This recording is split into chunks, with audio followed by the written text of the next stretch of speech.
Hello, friends. This next episode was just a delight to film. I speak with comedian Jamie Kilstein. I've been a fan of his for about a year now.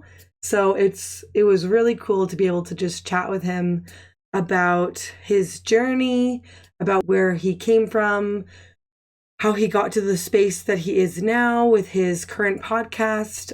It's a political podcast for people who don't like politics. Yeah, so we talk about mobbing because he explains his own experience of being mobbed to me.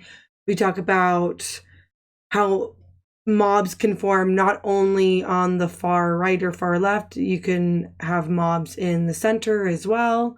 And we talk about tribalism. And we talk about just, I guess, intellectually challenging yourself. What does that look like? And for Jamie, he describes, speaking to those with whom you don't agree. He went on Glenn Beck's show, and he and Glenn used to be kind of rivals. So he explains that experience to me. I have a lot of questions that he answered in a really cool, informed way. And it was a delight because he's so funny. So, I recorded this at the end of August, about a month ago. So I just take 100 years to get my episodes out. A few of the references were from around that time, so that is why. Anyway, still relevant though, guys. Still relevant stuff. So anyway, it was just really wonderful having him on, and let me know what you think. Leave a comment. If you are interested in checking out his podcast, I have links below, along with his Twitter account, and yeah. Check him out, guys. It's worth it. He's great. I'm just gonna start. I'm starting. Okay. Hi, Jamie. Hello. I'm so excited to have you on because I am a big fan of yours. That's crazy and very sweet. I'm so sorry that I did not know that this was going to be video, and I'm wearing a tank top like utter white trash. No, but I have a tank top on. Yeah, but yours is classy. Mine looks like I'm about to shake someone down for meth money he owes me. I'm sorry you don't have the hair to class it up. I know. But I'm trying to grow it out.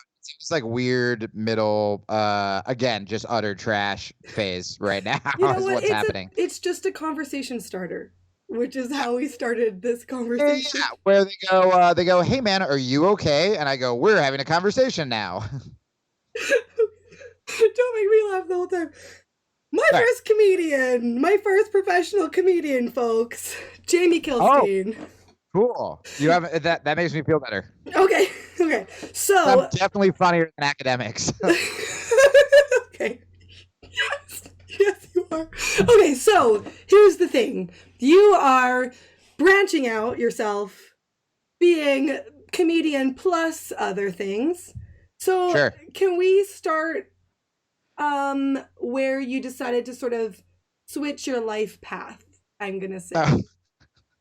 Yeah, I mean, I wish it was it was because my life imploded. I wish I had a better answer. No, but that's where I want to start. Is there? Yeah, but people will say it like a compliment, where they're like, it was so brave of you to tone down your politics and start listening. I was like, no. I was forced into it. Yeah.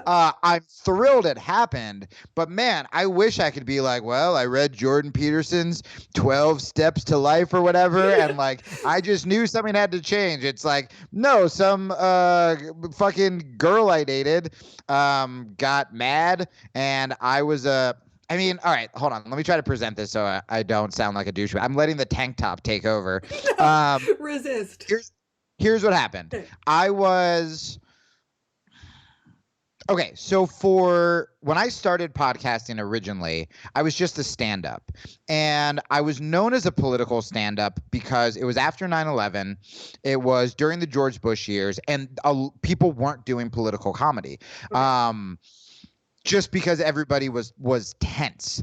And I was getting booked overseas. I was getting booked in the UK and Australia because they loved it. You know, Bill Hicks, all of my heroes used to go to the UK because the UK loved political comedy, and they, I mean, to be honest, loved shitting on America, right? Mm-hmm. So I used to go over there, and whether it's because I was good or whether it was because journalists are lazy, because I was an American comedian who couldn't get booked in America and had to find his audience overseas, all the newspapers started comparing me to Bill Hicks and George Carlin, and like those guys are my heroes. Nice. So I kind of like leaned into it a little too much, probably. Like I believed in my own sort of mystique. Like instead of trying to get better, I was like, yeah, I'm like Bill Hicks, and I had to keep sort of like pushing the envelope, pushing the envelope, pushing the envelope, which I think is a great thing for comedy. I still think that.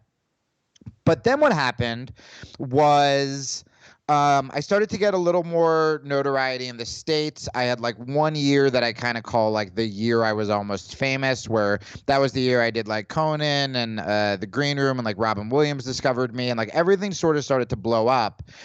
But then it flatlined, where because I was political, and now it's like you have to have a Trump joke or else you're excommunicated. Back then it was the opposite. I'm always on like the wrong side of what I should be doing business wise. Okay. And so I was always the guy that people were like the industry would be like, hey, I love what you do, like really ballsy, really edgy. And I'm like, great, you want to do a special? And they're like, oh, Jesus Christ, no, I'll get fired. Like, no, I can't do that. So because of that, me and my ex-wife started to podcast, and the podcast did not start where people know it as this sort of like woke yelling at people, outrage, whatever. But it started as like we were very liberal.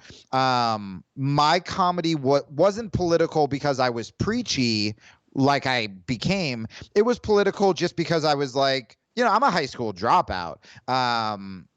So I was just like, hey, it's screwed up. We're not letting gay people marry. And hey, this Iraq war fucking failed. It was very simple. Yeah. But, political comedy, it wasn't talking about, and my language was filthy. I mean, I had anti-racist, anti-homophobic jokes, but like I used the N-word on an album. I used the F-word. Like it was to make a larger point. And I was drunk, but like we had a very liberal audience that wasn't going to start a letter writing campaign if I called like George Bush a retard, right? Not saying I would say that now, but like for an example. And then what happened was as my comedy started to plateau and I started to feel like I was a failure, my ex became very successful and started writing for The Nation magazine, and she started to get a big following. So to no fault of anyone's, our audience started, less comedy people started finding me, which is less people that care about whatever language you use and whatever, and more readers of The Nation started to find us. So our show sort of started to slip into, I remember I called like Chris Christie an idiot or something, and someone complained that was ableist, and I was like, oh, like that was sort of when I noticed the shift. But, and again, this is kind of my fault. I was very depressed back then. I didn't have a lot of confidence, and I was finally accepted in this scene because I was like the funny one. And then I started, not only that, I started to get kind of more successful just because of my comedy accolades. So all these progressive people would like call me and pretend to be my friend because they wanted me to get them on like MSNBC, right? So anytime someone complained, me as sort of like the white straight guy, even though I'm like a loser, high school dropout, dick joke, depressed, whatever, I was still emblematic of the establishment as much as you could be. And so whenever something was offensive or whenever something, I either assumed, yeah, you're probably right because I'm part of the problem, or the insecurity about not being as smart as everyone else because they're all, Ivy League journalists and I'm the high school dropout who tells dick jokes, that would kick in. So I would just be quiet about it. Right. Anytime in my head, I'm like, that's stupid. Or I'd say it off air. I'd like, complain about it off air.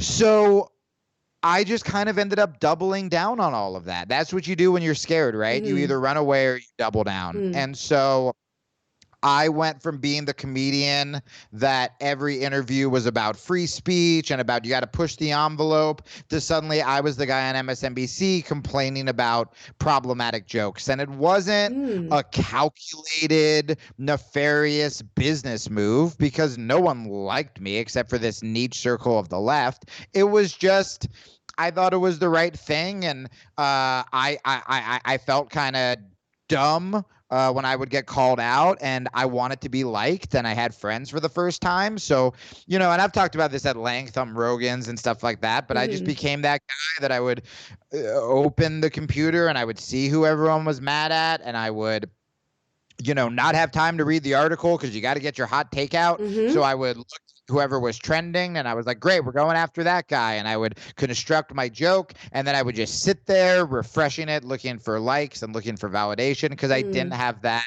in my regular life. So that's like part one. Right. Okay. So wait. Okay. So this is where I think the first time I didn't even see you on Rogan. The first time I actually heard about you was a couple years ago. He was talking to, I think, Kyle Kalinske or something, talking about mobbings on the left. Yeah. And he talked about you. And I remember I Googled your name because I'm like, gotta look that up because I want to look into that. And he was like, oh, so what was it over? Was it over like the N-word or like whatever? And Joe's like, oh, no. I wish. No, he was like, oh, he just wanted to have sex with women. Yeah. Yeah. It was like he got mobbed for like being male. Yeah. Anyways, but it was an interesting lead in. It was like very like vague. Yeah.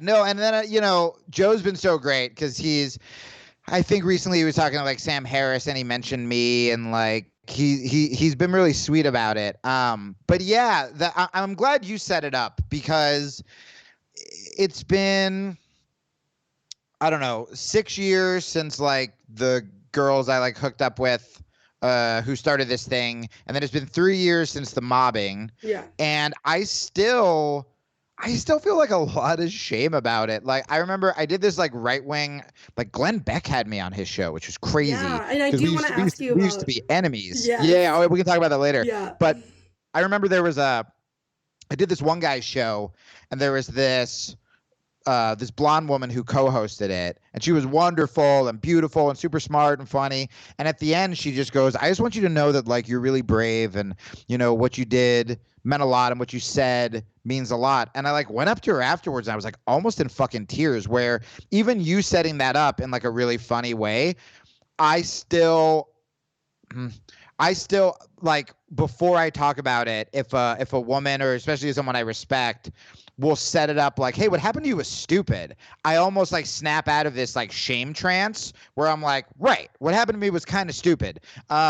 Because I mean, two things. One, it affected me so much, and sex is such a weird thing that we don't talk about publicly a lot, that there's still, no matter how many times people will tell me you didn't really do anything, you didn't do anything. I mean, when someone says they Google me, I mean, the amount of shame that's still there is crazy, especially because, and we can get into it, but the words that are used are not what you just said. It's not, Jamie slept with people consensually. When you Google me, you just see weird flashes of the word like abuse, which I think when I see abuse, I think rape, I think domestic violence, I would say even like groping, like, nothing that I would ever or have ever done. It's abuse. I didn't actually see any of that. I actually just saw like I looked what you said. Like I think I found you on Instagram. I don't even actually think I just typed in your name in Google to remember what your name was, and then I think I found you I looked for because I was like I'm on the side where I knew what I was looking for. Do you know what I mean? So I wasn't like looking for like I'm more like I said like I'm more where you are now. Like I'm more centrist, so I have my bias. So I want to find the stuff that I want to be like, okay, that's what happened. And I wasn't even, I didn't even actually see that.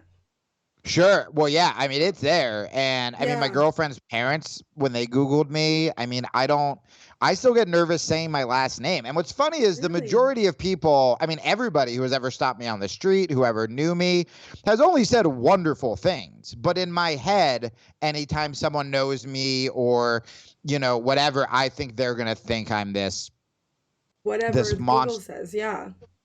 Yeah. And I mean, what's nuts is it's not like there are false allegations where I abused someone. It's not like someone said I raped them and I didn't, or they said I Right. abused them.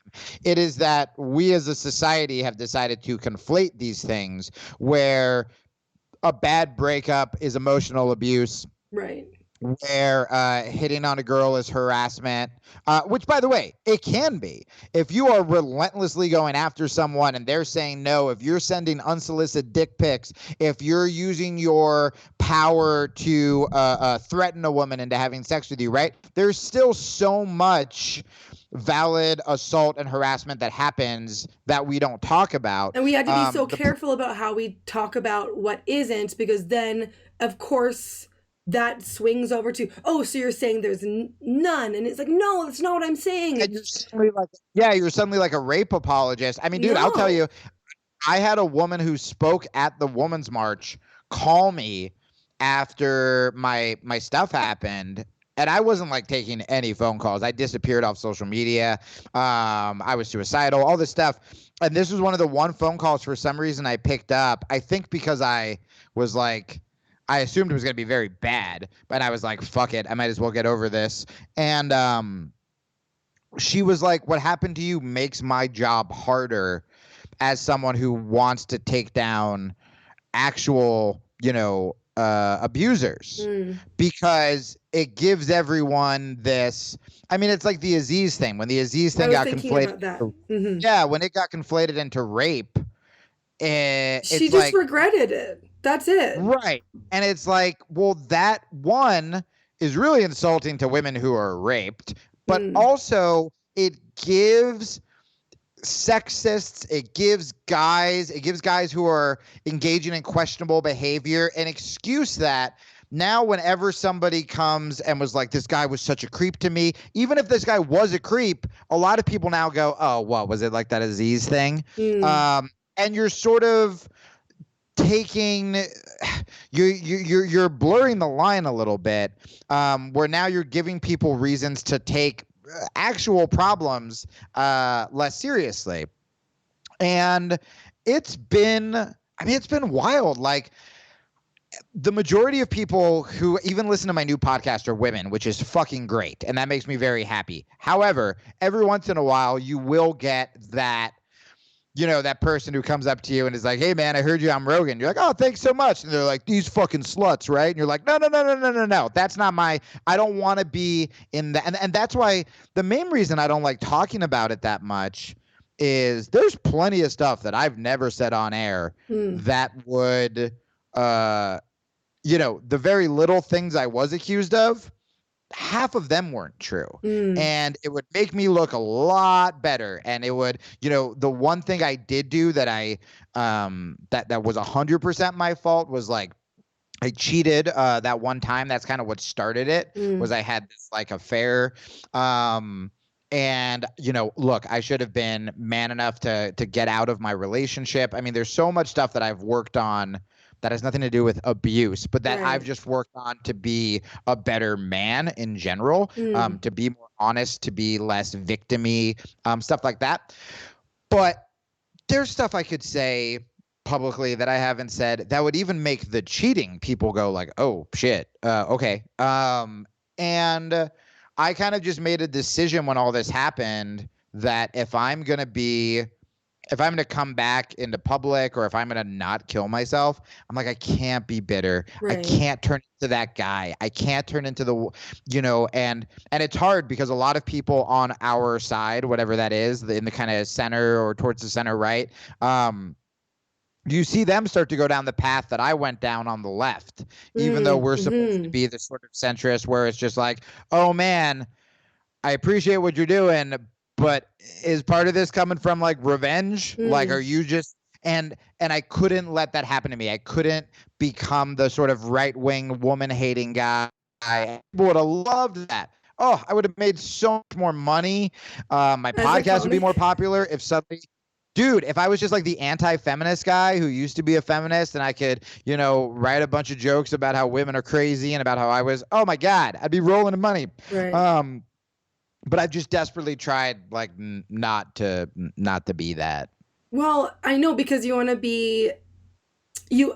I think that this is what you want, because this is what I want. You want you want to run from extremes, because Yeah. that's not healthy.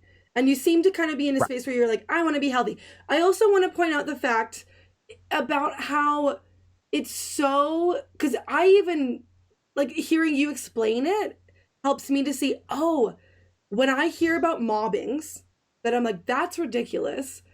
You either go like that's ridiculous, like, I'm annoyed about that, or that's stupid, or you go like, ah ha ha, that's ridiculous. You know, like when it's more like when Rogan set it up, it was like it was like funny ridiculous, because the reason sounded really funny, you know?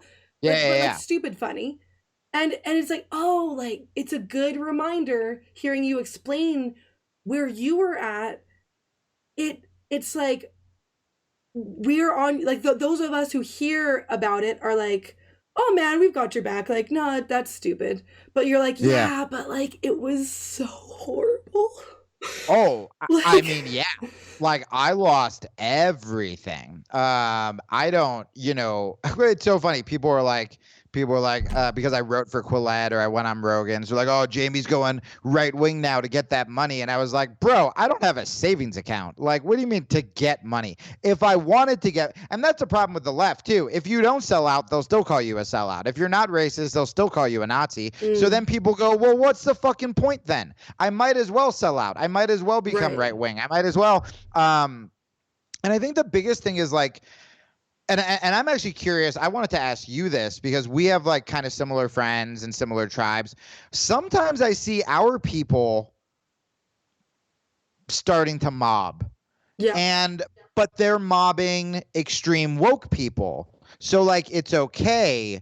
And I get really nervous about that. I get sent articles or I get sent tweets that are starting to pile on someone else. And maybe who we're piling on is someone who caused pylons, but we're still doing it. And it's really tough because you want a tribe so badly. I mean, I'll tell you this. I don't think I've said this on my podcast.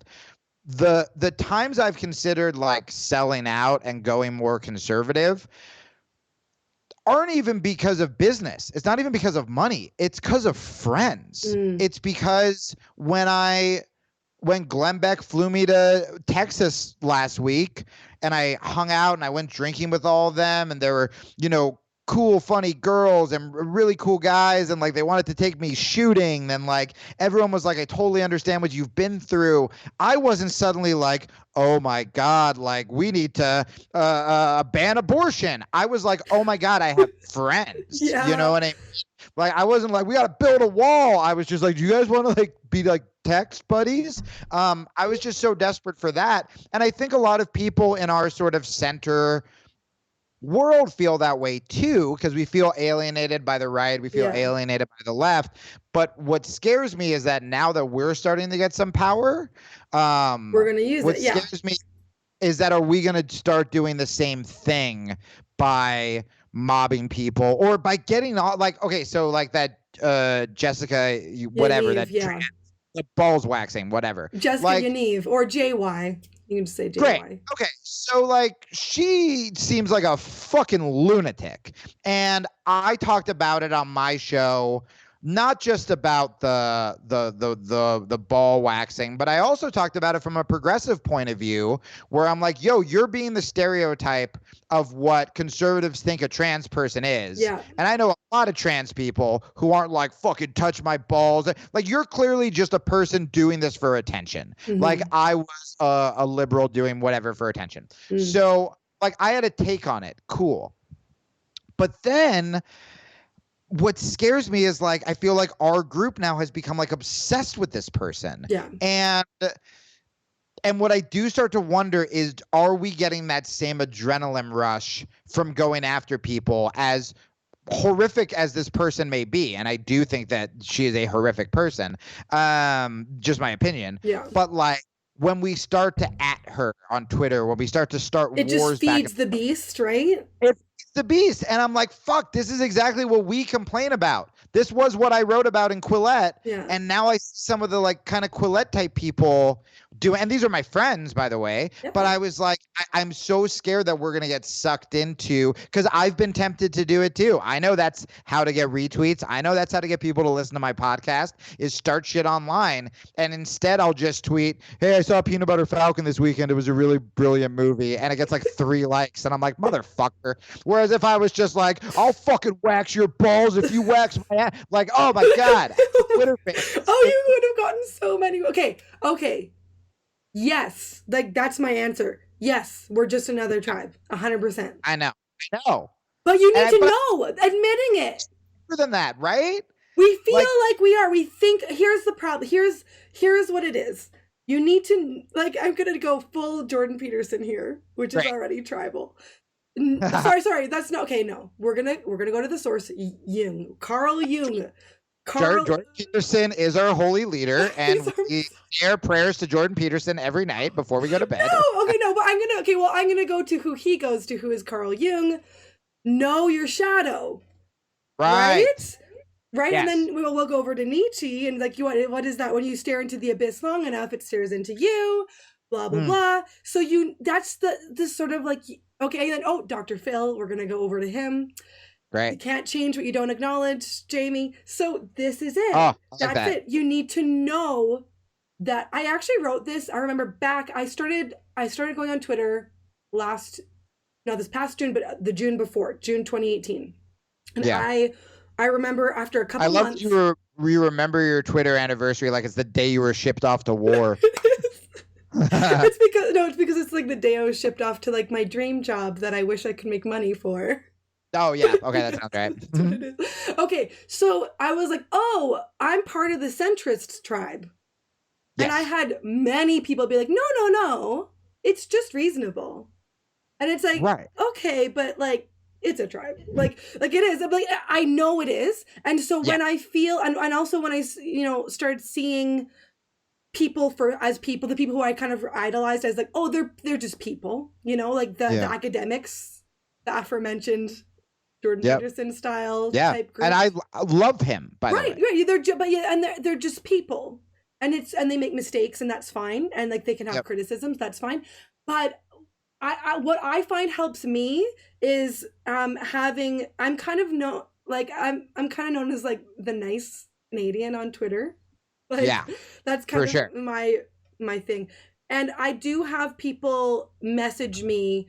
Like one friend was like, hey, can we Skype? It's just for chatting sake. He doesn't want to be like filmed at this point. And he's like liberal, like full on liberal, but wants to chat, but not like far left. So sorry, not far left. But see, that's why you have to clarify, because it's crazy now. But he's just like totally a liberal. Sure. And like socialist style liberal. And like he's like, hey, can we chat? And so I got some names from him of people to kind of diversify who I follow.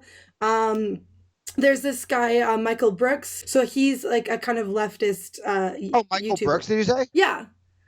I know him from New York. Yeah, he's on Cedar Show. Okay, yeah. So I'm going to say this. I will be saying this publicly, and I have not asked him yet, but I have messaged back and forth with him a little bit. We actually already followed each other, and I just forgot. So this friend of mine reminded me about him, and I would really like to interview him. Yeah, and what I'd like to do is say, what are we missing?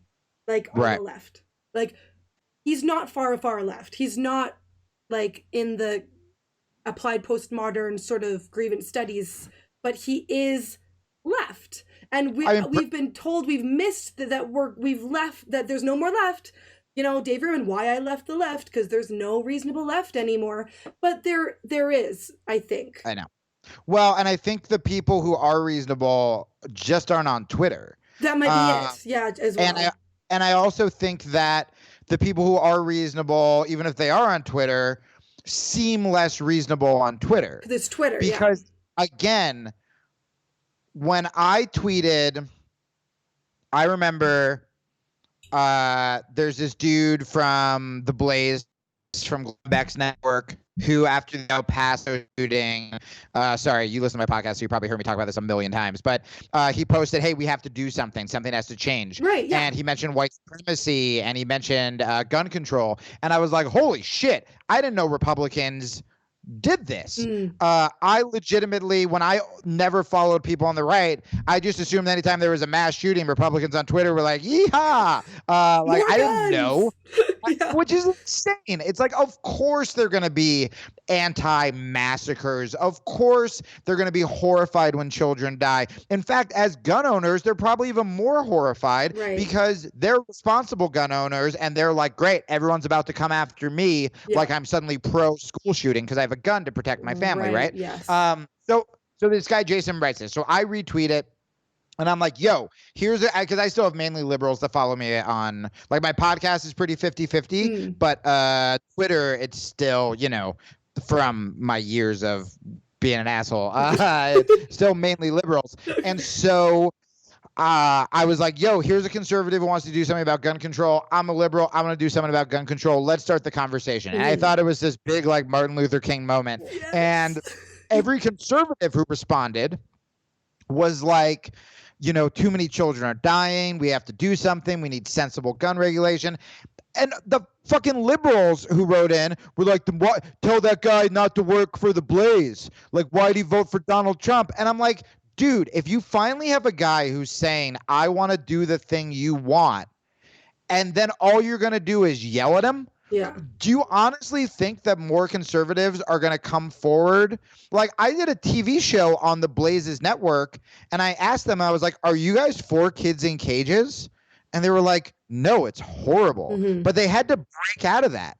Because I was like, don't say, like, without saying, you know, well, their parents should have broken the law. I'm like, as a human, as a mother, as a person, are you horrified when you see kids in cages? And they're like, yeah. And so when we can get down to just that basic humanity on the left and right, it's like, now we can have the conversation. But if the left just assumes they're laughing about kids in cages because they saw some idiot with a bald eagle, with, you know, holding a shotgun as their Twitter avatar, be like, well, the shouldn't have broke the law. It's like, then we're never going to have conversations. And then if the right doesn't think that we're a bunch of whatever, like stoned anarchists, which is true. But you know what I mean? Like, if we can just get away from like those stereotypes, you can actually have dialogue. And I've noticed, like, when I've asked conservatives questions, they start to kind of get defensive, and I have to be like, no. I legitimately want your answer. I don't have a talking point locked and loaded. And then when I interview people on the left, I have to be like, talk like you're talking to a conservative right now who wants to listen to you, instead of just being like, well, all those fucking Jesus idiots. It's like,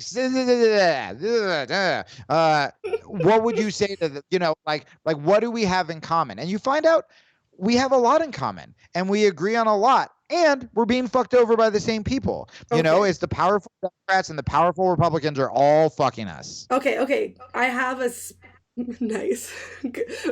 They're all just effing us over. Good.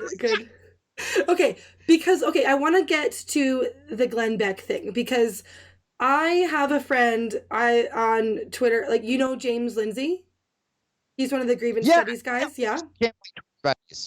Yes. So he's friends with me on Twitter, and I've interviewed him before, and I got to get him on my show. He's really fun. You should. He's great. Like, he's just really, like, down to earth. But yeah, so he's got like a lot of haters on Twitter, a lot of centrist, like, critiques. I'm gonna be kind. Critiques. Okay. So when he went on Glenn Beck's show with Peter Boghossian is a little bit less on Twitter.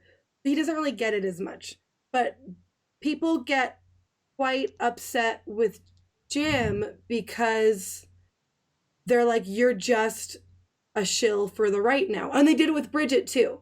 So and it's kind of one of those things where you keep in mind where you're like, I don't want that to happen to me someday, I know. which is that thing of the whatever. Because again, it's not just, I know, because it's my circle. The critiques are coming from the center left, I should say. I'm more center left, but like it's the universal healthcare in Canada that makes me Yeah. center Yeah. left. Yeah. But like, so I'm trying to get it. I'm trying to understand. I'm like, okay, what's and like valid? your guy's hotter than our guy. Trudeau's that. That's what it comes down to, even though Yeah. he is a fool. But anyway. Yeah, but a damn fine looking fool. He is handsome. I will give him that. Anyway.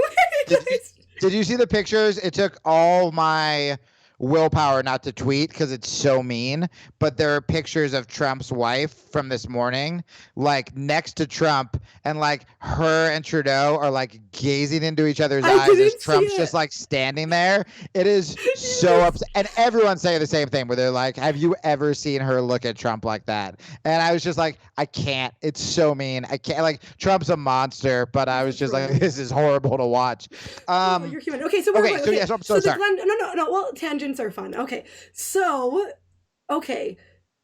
he was getting a bunch of crap about going on Glenn Beck's show, and I'm just like, okay, I thought open conversation, what's wrong? And like, I tried to like, I can't remember what the criticisms are. I'm trying to look back, and then I even tweeted out, okay, what does everyone have a problem with? I can tell you what the criticisms are because they're fucking stupid, and I've gotten them too. Okay. So they're like, he's not being called on the stuff that he's done in the past that has been bad. Glenn, I think. Right.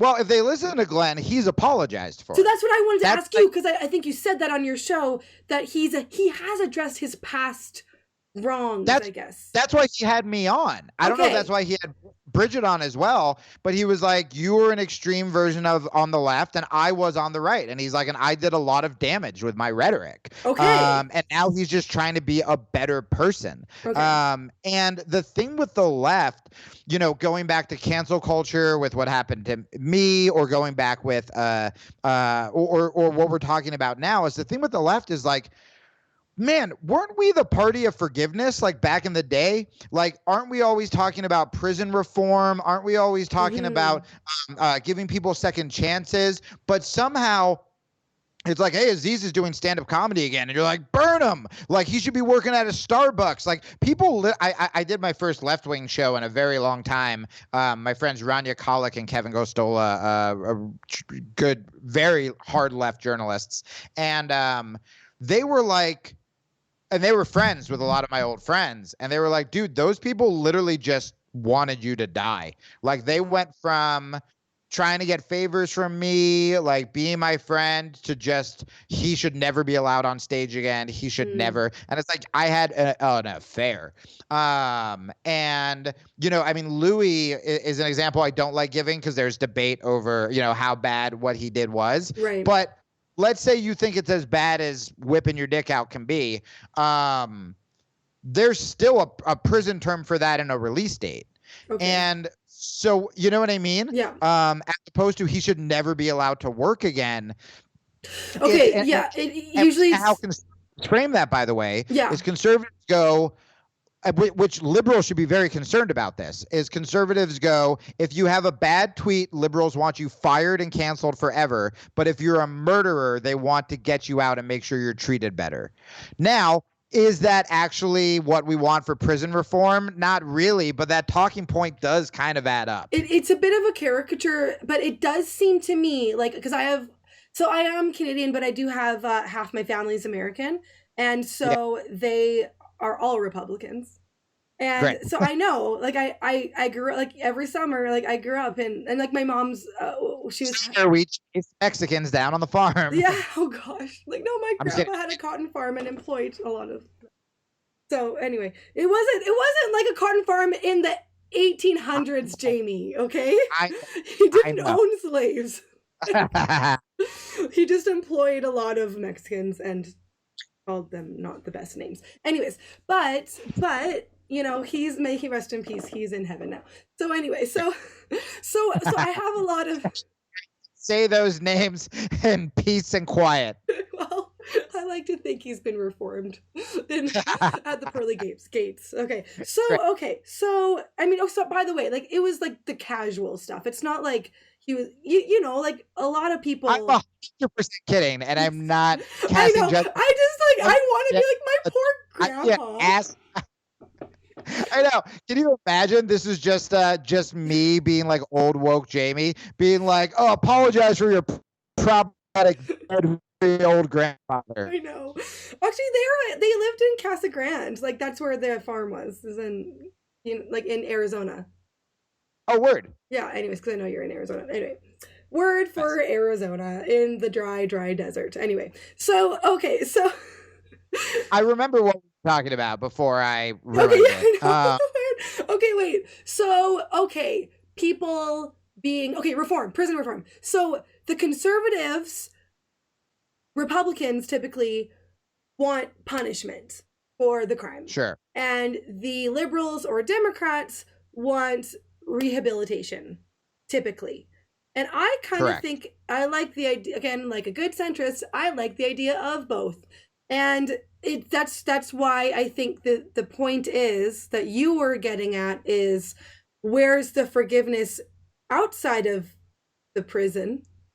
Yeah, like we don't, and I think mentally it's really unhealthy. It's unhealthy politically, but it's also unhealthy just as a human being, where you are constantly searching out people to punish and people to attack instead of rooting for reform. Mm-hmm. If you actually cared about the political issues and you didn't just treat social media like a high school cafeteria where you're trying to be the cool kid by like narking out everybody else, then you would be thrilled when someone like Glenn Beck wants to talk to me, Bridget, or James. You would be thrilled when someone like Glenn Beck says, apologizes, or when someone says that they've learned from their past mistakes. And look, I'm not talking about people who have been, beating their wives for 40 years. I'm talking about someone who makes a problematic tweet, or someone who, whatever.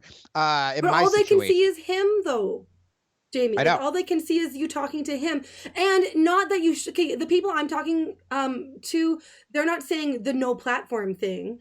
There's like sharing a platform. They're saying, but you need to like address his stuff as well. I think, but the thing is, as an interviewer, that's like I know I don't want to be like going over like personal stuff like between you and me, and you being like, well, Andrea, like you did this, and I'm me, like so I get why it's hard. It's people want to jerk off to hearing their own beliefs shouted back at them. How's that for an intellectual way to put it? People just want to sit there and watch someone they don't like being yelled at and be like, yeah, and they don't want to be challenged. They don't want to be intellectually challenged. But then they're Glenn like, Beck you're shilling for the right. Sorry, this has just been something I've been really going over in my head. So Glenn Beck said something to me on his show where I made a joke about how much money I'd be making if I went like full conservative and, why the right was right. And that was like my memoir. And he was like, you wouldn't be on this show. He's like, I don't want you there. Me and him have exchanged personal emails, heavy personal emails for the last week every night. And he was like, if you changed, we wouldn't like be friends. He was like, I don't want to be friends with like a sellout to someone who just, he's like, I want you to like intellectually investigate everything. And I just thought that was so cool and not something that anyone on the left would think that someone like Glenn Beck would say. And it's, to me, like, look, I had David Frum on, right? Yes, fellow Canadian. I listened to that, yeah. I had him on the podcast. And it's like, if I didn't bring up the Iraq war at all, then okay, now that's a problem, right? If because now Frum is, his new book, he's going after Trump and he's the reasonable conservative. I was like, that's going to be a huge problem if I don't mention it. Right. And I'm like, good work saying Trump's bad. Which, by the way, most mainstream networks that he goes on, that's what they will do. Yeah. However, what a lot of people on the left would have liked me to do is just start the conversation by screaming, "You have blood on your hands," and like just showing him pictures of like dead Iraqi kids. Yeah. And it's like, okay, well, that's not going to make him change his mind, and that's not going to make him want to talk to liberals anymore. Right. So instead, what I did was, my first question that I asked him is, I asked him why he wanted to be a writer, because I didn't know that, and because no one's asked him that. Right. Yeah. And I got to learn about his history, and we found out that we were both friends with Christopher Hitchens. And so we talked about Christopher Hitchens, and then we talked about Trump. And then I asked his opinion on the Democrats. As an outsider, I wanted to see that. And then I probably stuttered through it, but as empathetically as humanly possible, I wanted to know his regrets. And I opened by saying what, like, asking it, like specifically phrasing it as regrets, to give him an opportunity that says, hey man, like I'm here for forgiveness. Not that what I think matters, but like I'm not saying that you are automatically a bad person. Right. You know? And I want someone like that to feel like he can be open enough to say regrets without someone being like, gotcha, or, you know, making him feel worse. Because if people can't be open about their mistakes and their problems and their vulnerabilities, then what you have is everyone's just going to run to their Twitter echo chambers, and they're going to double down on everything negative. Right. I have this theory that after meeting so many conservatives who are pro-gay rights, who aren't racist, who just disagree with me on policies, but you look at their Twitter and it's not saying those things, I'm like, I bet they're not saying those things because they know they're going to be called a racist Nazi anyway. So they go, you know, what's the point in validating the left? What's the point when I call out Trump, I'm called a sellout anyway, or whatever. So I'm going on Glenn Beck's show because, most importantly, he's the only one that'll have me besides you. Liberals don't book me. And by the way, Bridget tweeted that the other day. She was like, hey, you assholes, I'd love to go on more liberal shows if they invited me. I'm also talking to Glenn Beck because I really respect what he's doing right now. I'm also talking to Glenn Beck because I think that if you actually want to intellectually challenge yourself, you have to talk to people who disagree with you.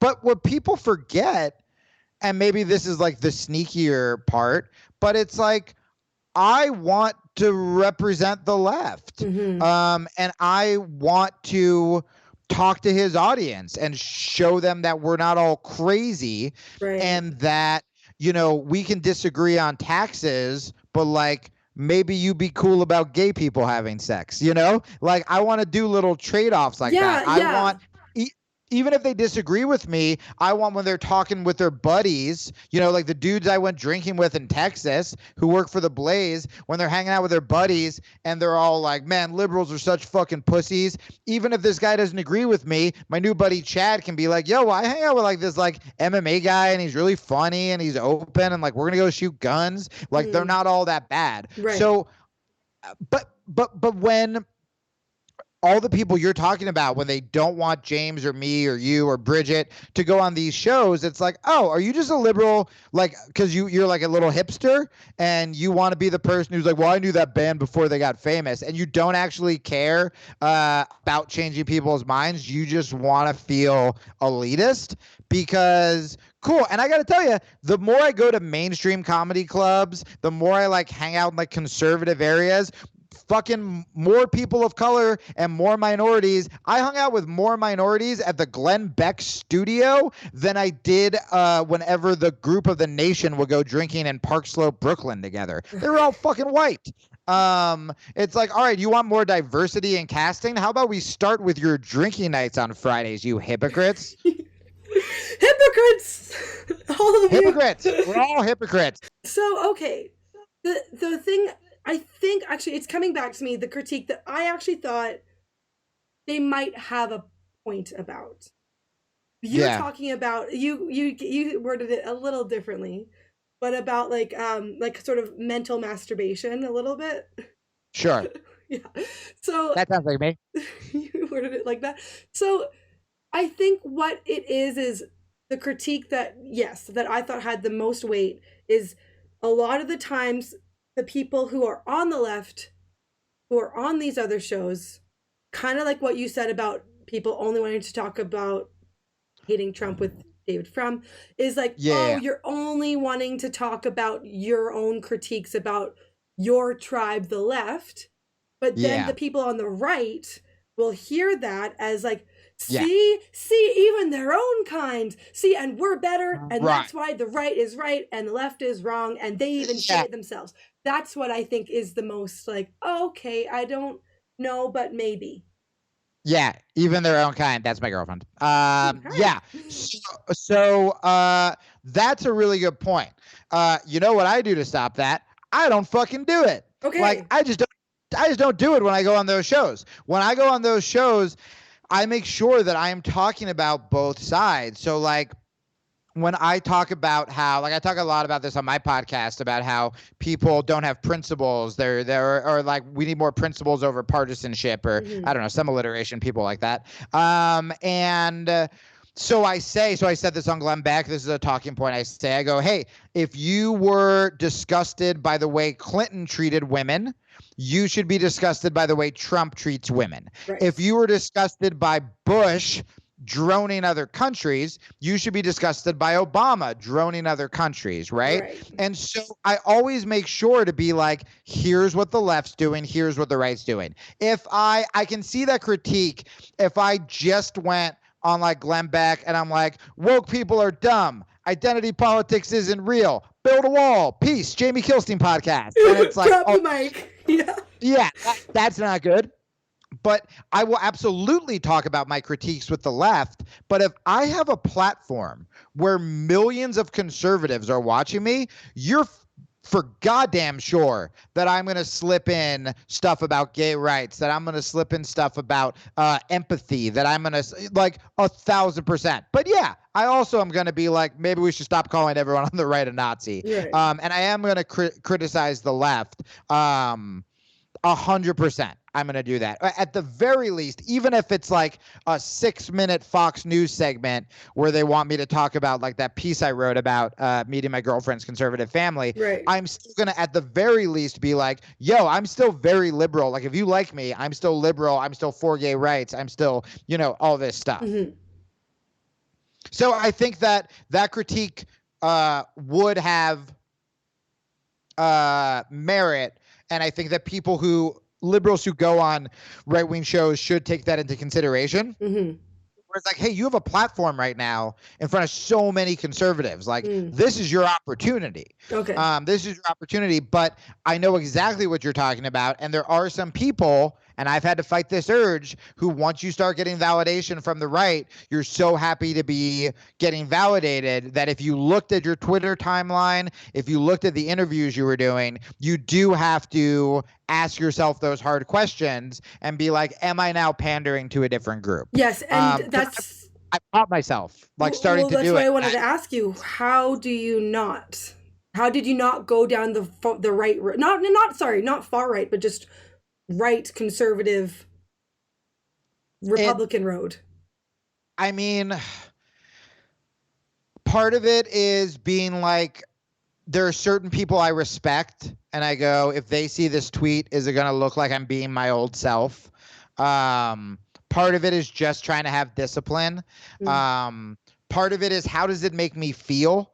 If I read a tweet really fast, like making fun of someone, and I go, does this make me feel good? It's like, no, not really.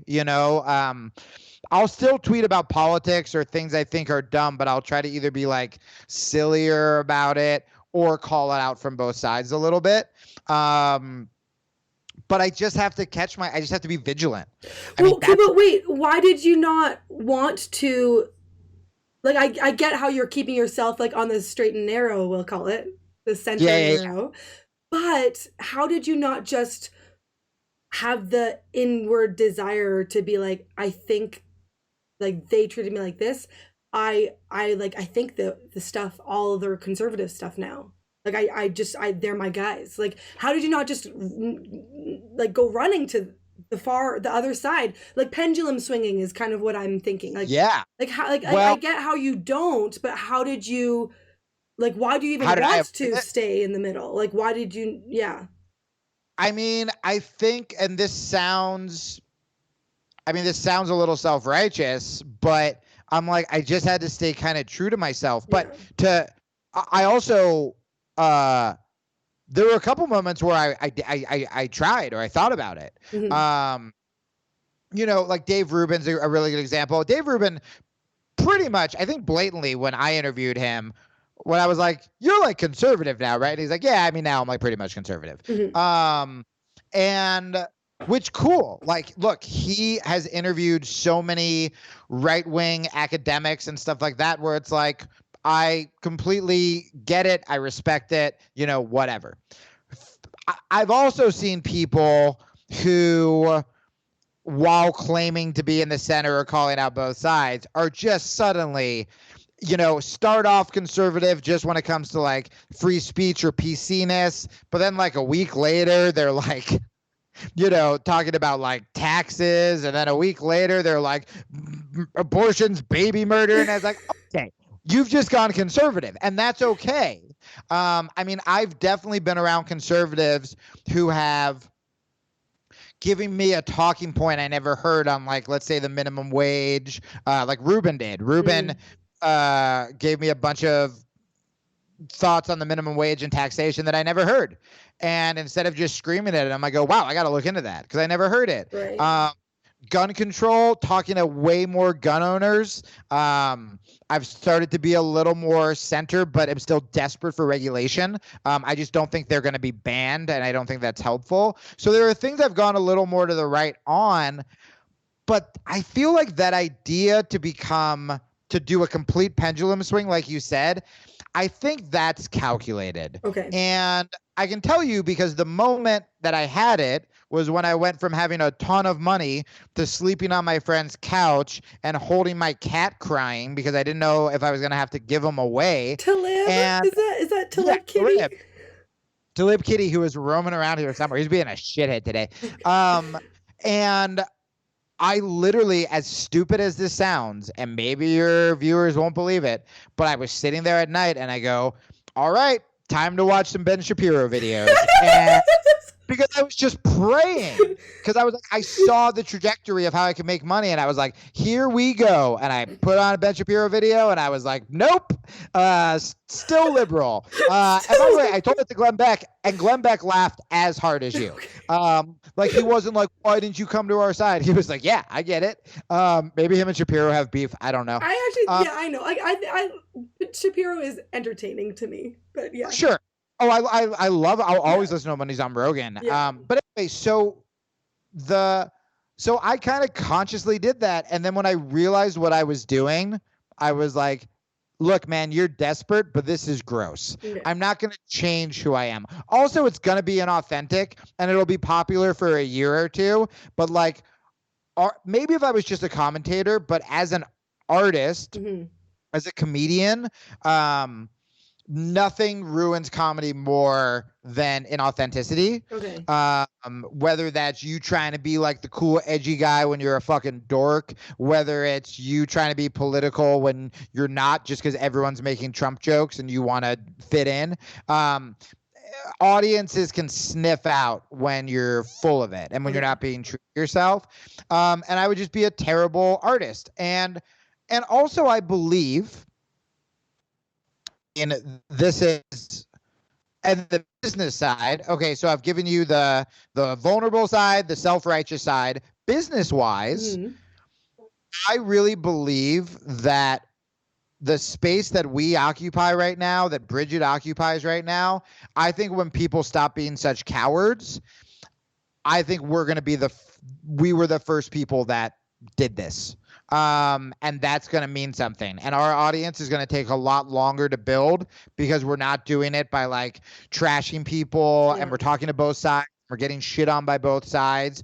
But the people who find us are like in for life because we did do something hard and we did something authentic. And so even though starting point's a lot, I mean, look, when I started my original podcast, before it turned into the shit show that it turned into, I was too political for comedy clubs and I was too funny for liberals. I was too offensive for liberals, I guess we could say. And I said, fuck this. There's no podcast right now, there wasn't a funny political podcast back then. And there certainly wasn't one that was like offensive on the left. So I was like, yeah, I can do a podcast where I can say whatever the fuck I want. I can curse and I can be filthy and it's still liberal. That's not out there. And that took a while to build because it wasn't out there. But then it became massive. And then it turned into something inauthentic and it imploded. Okay, yeah, that's not, how do you not do that when you're like in the upswing? I've seen what happens. I've seen what happens when you just do something because you're getting validation, or when you're pretending to be something, or when I would sit there nodding along and go, yeah, I guess telling that person to do jujitsu was fat shaming. It's like, ugh, it made me feel so gross inside that it's like, no wonder it fucking burned into flames. But in the beginning, when I could call fucking, George Bush like a cunt, and not get like a million letters the next day. I'm so sorry. I didn't even ask you if I could curse. It's okay. It's too late. Then it was fine. And so now that's just what I'm trying to do. Now I will say this: something's happened in my podcast in like the last 2 weeks where I don't know if it's weirder and it's gotten filthier. And the reason that's happened is because there was a little while where I was trying to be like Quilletti. I was like trying to be like, all right, here's a story from the left. Here's a story from the right. I have of like 60-year-olds who started listening to me because they heard me on Glenn Beck's show. So I should be like Emma's mom listens. And then I finally was like, wait, what made me good before was that I was a comic and I didn't give a shit. Right. I can still talk about politics. I can still talk about being in the center, but I can also be filthy. I can be weird. And I've had so much more fun doing the podcast in the last 2 weeks because I feel like I've been more myself. Okay. That is actually specifically, I have to close down here pretty soon, but I wanted to tell you how much I loved the episode where you're talking about Switchfoot. Like, I've done so long, and it was literally just about crying at a Walk to Remember, not knowing Switchfoot was a Christian rock band. I don't think there was anything political in that episode. No, you said I want to get Patreon subscribers so then I can do more episodes like this, and I was like, yes, I want more like that, because it's just like, that was my favorite, I think, episode ever. Oh, that means so much. That means so much. Well, especially because you found me from politics. And like, I wasn't doing that kind of stuff for a while, or I was like, I shouldn't tell stories in the beginning, or I shouldn't be personal. People just want to hear politics. No, and I just got I loved it. I loved seeing it. And I mean, I think that also answers your question too, where it's like, that was not a politically smart episode to do if I'm trying to make money, or, when I get the most patrons, it's when I'm like CNN's garbage, or it's when I'm like some liberal left because I talked about Clinton and then people go, fuck that, and they get riled up. But in reality, it's like, so if I was thinking about business, I wouldn't have done an entire episode on Switchfoot, but I was like, this is what makes me happy. And people can sense when you're being genuine and when you're having fun. And, sure, I couldn't do that every episode. But even today, like when you listen to today's episode, the last 15 minutes is very political. And it's talking about, the left making Susan Sarandon their target. Right. And it's about reasonable reasons why people would vote for Trump and why they would vote for Clinton, but why I would never do that. But I felt as weird and ranty as when I was doing that Switchfoot episode. Okay. And I think in a weird way, doing that Switchfoot episode, I like tapped into like, right, that's what I'm good at. Right. I'm good at weaving political stuff, even if I have a strong point of view, but then I can go back into shitting on myself, or I can go into something as silly as that. Okay. And I think that people need that. I mean, my stand-up now, there's a lot of stuff on relationships. I never talked about relationships. I only talked about politics. And I feel like there was something so cathartic not bringing up Trump on stage and just trying to be funny and shitting on myself. That almost feels like a political statement, right. Just not talking about Trump. So I'm in a weird transition period, but I feel like I'm finding it. And like I said, if I went right wing, I would have made some money at first, but it wouldn't have lasted. And It would have been been you, it would have yeah. been gross.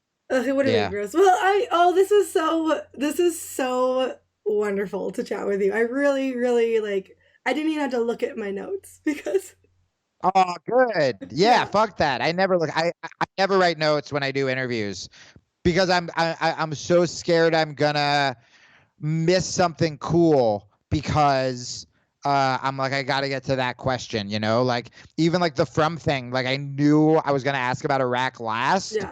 but I was like I didn't write it out. Like that would have been Oh, you're smart. painful, Well, you know? yeah, I just Yeah, kind of write bullet points while I'm waiting for the person to come on Skype so I don't psych myself out. that sometimes too. Yeah, yeah. Nice to tell you. I used to do that on stage. I'd have a set list, and the times I actually don't bring a set list up, I'm so much more present. Really? and, Oh, like, see, you're trusting yourself. Oh, okay, maybe I'll get some because pointers it's like here. if you have a safety net, sometimes like you'll rely on it too much Right. instead of being like that was a weird thing they said. I think I want to follow that, you know. Right. Okay. But that's just me. I'm like No, I don't know what I'm doing. You have a I'm in my kitchen in a tank top. Oh, well, I mean, you just have to believe that I have a studio and it's not just a wall, but anyway. It looks so good. I really want that. So this is okay, well, maybe I'm gonna stop. And then I'm gonna go. stop. Hold on. Thanks for chatting, Jamie. I'll tell you about the non-reclaimed wood after I stop this. Can I promote my podcast for your people? Oh, Are you still recording? Yeah, yeah. Yay. Okay, podcast. It's JamieKilsteinPodcast.com. And then for all the links on, if you just go there, they're the links for like iTunes, Stitcher, Spotify. Okay. And then Twitter at Jamie Kilstein, Instagram and Facebook. I'll put it as well. in the description. And also, I thought you said, can I quickly apologize? It's like, yeah. okay. I'll also apologize for the tank top. I'll apologize for using the C word. I think I called the R word. I'll apologize for that. I apologize to your kids who are waiting for you. And I just apologize in general.